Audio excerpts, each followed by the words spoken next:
ओम शांति। परमात्मा का अर्थ। परमात्मा में दो शब्द हैं, परम आत्मा। उन्हें परम कहते हैं क्योंकि सबसे परम है, एक ही है, ऊंच है।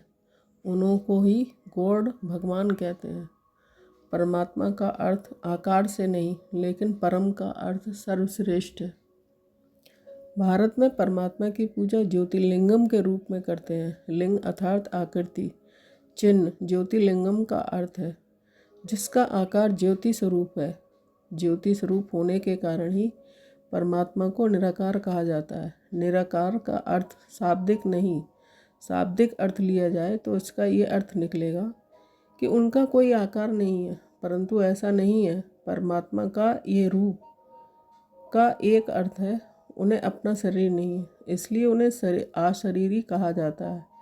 निराकार शब्द साकार की तुलना में प्रयुक्त हुआ है, अर्थात मनुष्य जैसा आकारी शरीर परमात्मा धारण नहीं करते हैं, इसलिए उनको निराकार कहते हैं। परमात्मा का स्वरूप कौन सा है जिसे सभी धर्म की आत्माएं स्वीकार करती हैं? अभी देखिए, ज्योति की पूजा कोई कैसे करे, तो मानव ने पूजा करने के लिए और अपनी श्रद्धा को व्यक्त करने के लिए इसे एक आकार दे दिया, इसलिए ज्योति स्वरूप परमात्मा का यादगार ज्योतिर्लिंगम है। इसको ही बाद में हिंदू धर्म में शिवलिंग कहा गया। इस्लाम धर्म में मूर्ति पूजा नहीं होती है, वो किसी देदारी को परमात्मा नहीं मानते हैं। और जब हज की यात्रा पर मक्का जाते हैं तो बाहर एक गोल पत्थर है जिसे संग ए आ शब्द कहते हैं, उसे चूम कर ही अंदर जाते हैं और बाद में अंदर जाकर कहते हैं कि हे परवरदिगार, हे नूरे इलाही, मेरा हज कबूल करो। नूरे इलाही का मतलब परमात्मा को लाइट या प्रकाश के रूप में याद किया। क्राइस्ट ने भी गॉड को लाइट कहा है। उन्होंने कहा है कि God is light, I am son of God. Sikh धर्म में भी किसी भी देदारी को परमात्मा नहीं कहा जाता है।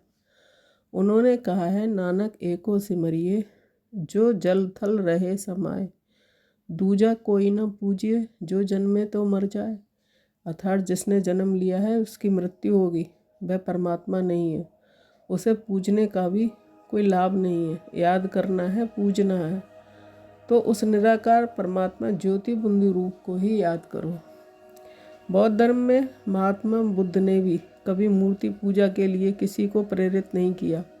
वह स्वयं ध्यान मुद्रा में है, तो किसका ध्यान कर रहे हैं, किसकी तपस्या कर रहे हैं? आज भी जापान चले जाएं तो वहाँ शिंटाइज्म संप्रदाय वाले 3 फुट की ऊंचाई पर स्थापित किया हुआ 3 फुट दूर की एक थाली के अंदर लाल पत्थर रखते हैं।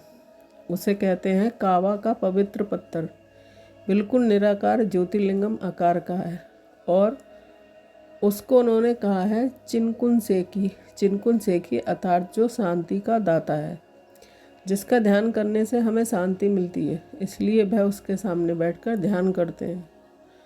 पारसी लोग सब ईरान से भारत आए थे तो जलती हुई ज्योति को साथ ले आए थे और उनके मंदिर को अग्यारी कहा जाता है, जहाँ ये अखंड ज्योति जलती रहती है। और आज भी जब उनकी नई अग्यारी स्थापित होती है तो जलती हुई ज्योत का एक टुकड़ा ले जाकर वहाँ स्थापित करते हैं, इसलिए उनकी अग्यारी को फायर टेम्पल कहते हैं।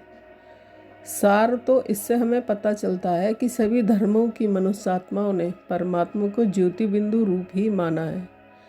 हिंदू लोग कहते हैं ज्योतिर्लिंगम, मुस्लिम लोग कहते हैं नूरे अलाई, यथार्थ अल्लाह नूर है। क्रिश्चियन लोग कहते हैं God is point of light. Sikh धर्म में भी मानते हैं कि परमात्मा ज्योति स्वरूप, स्वप्रकाश स्वरूप, ओंकार आदि कहा गया है। ओम शांति।